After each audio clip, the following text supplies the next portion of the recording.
Hello everyone, welcome back to my channel. I hope everyone is having a wonderful day.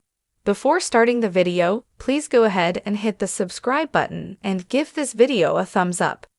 The first season of Daredevil, Born Again has officially concluded, leaving behind just as many questions as answered. A second season for Daredevil, Born Again has already been confirmed, assuring audiences that the series has no intentions of being one of the MCU's many one-off Disney shows, such as WandaVision or The Falcon and the Winter Soldier. That being the case, Season 1 was able to get away with leaving many tantalizing, dangling plot threads that will need to be answered for in the next installment. The ending of Daredevil, Born Again Season 1 finale sees Kingpin, now officially in power as mayor of New York City, activate his Safer Streets initiative, outlawing all vigilant activity once and for all. With Kingpin poised to build his own city-state and Daredevil's personal life in shambles, there are many lingering questions still up in the air because of this cliffhanger ending. Season 2 will certainly have a lot to answer for when it does finally come around. On the whole, the Marvel Cinematic Universe doesn't deal in secret identities all that much, with the Avengers all being more or less celebrities in universe. However, street-level heroes provide a striking exception to this rule, with the entirety of Spider-Man: No Way Home revolving around the fallout of Spider-Man's secret identity as Peter Parker being made public information. Soon, Daredevil might be dealing with the same issue under Kingpin's new tyrannical rule. Kingpin already knows that Matt Murdock is Daredevil and has known for some time.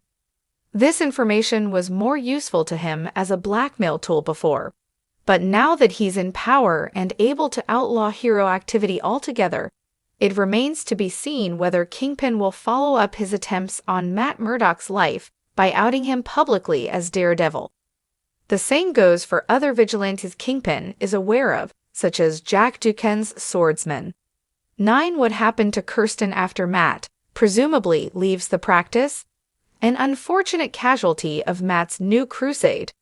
One of the most sympathetic characters in all of Daredevil.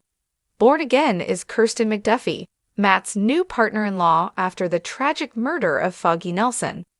Kirsten also had to deal with the trauma of seeing Foggy, who may have been a potential love interest, murdered, though she gained a valuable new business partner in Matt through the ordeal.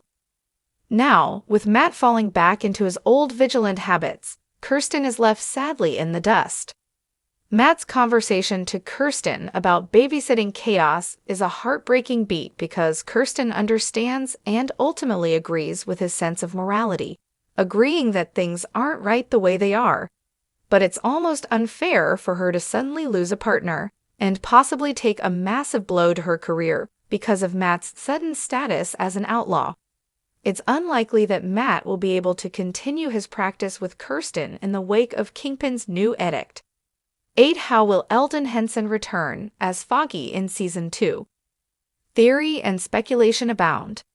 Despite being murdered in the opening moments of the first season, Eldon Henson as Foggy Nelson is confirmed to return in Season 2 of Daredevil, Born Again.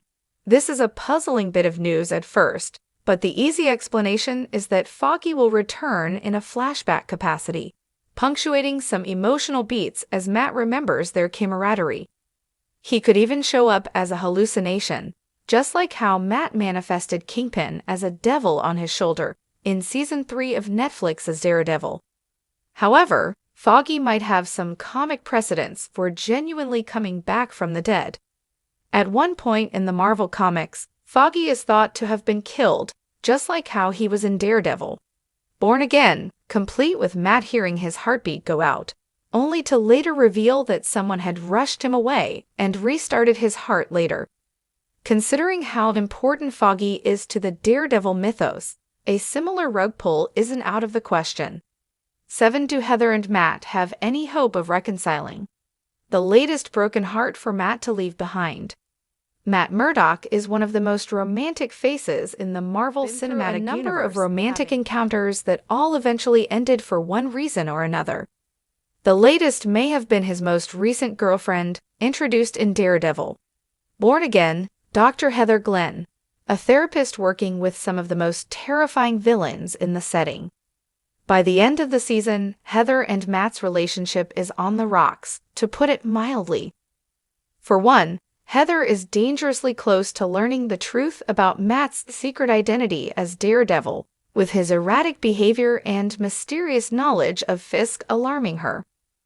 Emotionally, the fact that Matt called for Karen, while still groggy from hospital medication in the wake of his bullet wound, says a lot about where his thoughts truly are in terms of romance. Heather seems to have sided with her client Kingpin, but there's no telling where the next season could take her story, and getting back with Matt isn't out of the question completely. 6. Did the Punisher truly escape or free other prisoners? The mid-credits scene demands further explanation. As is time-honored tradition, Daredevil, Born Again's first season gets a classic MCU post-credits scene, which raises some questions about where the Punisher's story is heading. Season 1 sees Frank captured by Fisk's anti-vigilant task force and subdued in Fisk's bizarre private dungeon, along with some other political dissidents and threats to his empire.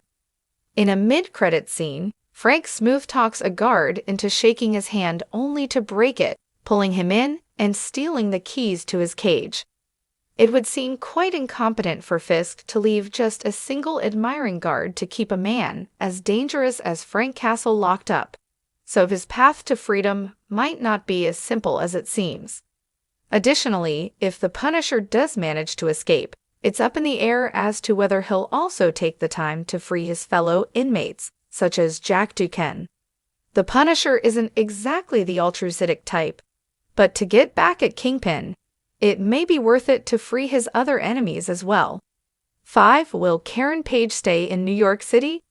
Karen's return may or may not be permanent. Returning from the Netflix series, Karen Page is one of Daredevil's most trusted friends and professional partners in both his legal and superhero careers, not to mention a will-they-won't-they love interest.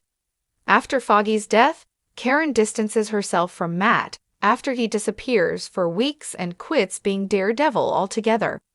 However, after hearing about Matt's return to heroism and his latest troubles, she calls in a favor from the Punisher to keep him safe and helps him uncover the truth behind Foggy's assassination. It seems unclear as to whether Karen will stay in New York City to continue to help Daredevil try to take down Fisk. It might seem like an obvious guarantee, but it's important to remember that Karen presumably had an entire other life across the country that she had to just up and drop the second Matt was in trouble. Moreover, Matt might not want her sticking around for the danger lest she suffer the same fate as Foggy. 4. How will BB find the Information Commissioner Gallo promised? BB's most powerful ally is now as dead as anyone has ever been. One intriguing subplot that was set up towards the end of the season was junior reporter BB Urich's plot to leak sensitive information about Fisk publicly under a pseudonym, using her newfound status with Daniel Blake to get close to his operation. At Kingpin's black and white ball, a conversation with the disgruntled Commissioner Gallo promised BB some scandalous information that could lead to Kingpin's downfall. Sadly, Gallo's head is crushed by Fisk personally in the new most brutal kill in the entire MCU before he can get the chance to collaborate with BB further.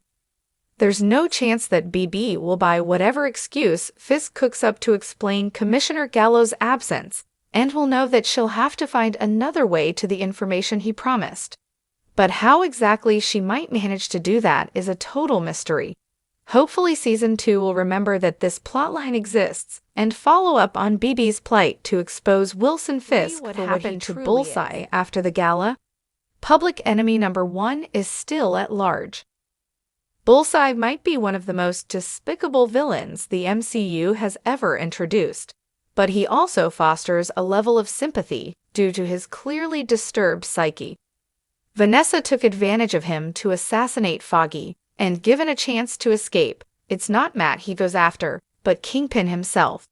Amazingly, Matt throws himself in the way of Bullseye's bullet, but the expert sharpshooter manages to somehow escape Kingpin's gala. The last time Bullseye is seen, he's standing alone in an empty apartment with shattered glass, looking forlorn.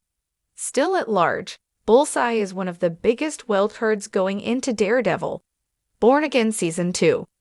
Kingpin's task force will doubtless be searching for him to prevent further attempts on Kingpin's life. But Benjamin Poindexter is easily one of the most dangerous people in New York City. Bullseye's next move is one of the largest and most ominous question marks hanging over the series. 2. Where was Spider-Man during Kingpin's rise to power? New York City's biggest hero was nowhere to be found. Some of the most vocal fan sentiment around the first season of Daredevil, Born Again Season 1 revolves around the absence of Spider-Man or even any mention of him throughout the entire story. The last time the MCU saw him, Peter Parker had his identity completely magically erased from the minds of everyone, being totally on his own in a new apartment and a homemade Spider-Man costume. It felt strange for Spider-Man to be totally absent for an MCU story that had such profound effects for heroism in New York City. The mystery of where Spider-Man was during Daredevil, Born Again can largely be traced to copyright issues stemming from Sony's continued grasp of the character's rights. In universe, however, it's harder to handwave Spider-Man's lack of action or fame within the story of the show. The second season of Daredevil, Born Again, or the next solo Spider-Man movie will need to find an elegant explanation. One who will join Daredevil's army? Plenty of possible heroes are the table. The first season of Daredevil, Born Again sees Matt Murdock mention needing an army to help him take down Kingpin now that he's enacted martial law on New York City. In Josie's bar, he amasses Cherry, Josie, and Detective Kim, concerned citizens, to help him on his crusade. However, it's alarmingly clear that Daredevil will need some true superhero muscle on his side as well. The MCU has so many avenues to explore. Obviously, vigilantes already mentioned in the show, like Swordsman, the Punisher, or even the next White Tiger would be valuable additions. The original Netflix Defenders, Luke Cage, Jessica Jones, and Iron Fist are all easy choices as well, not to mention other New York City-based heroes like Spider-Man and Kate Bishop. This is by far the biggest and most exciting lingering question left unanswered by Daredevil, Born Again.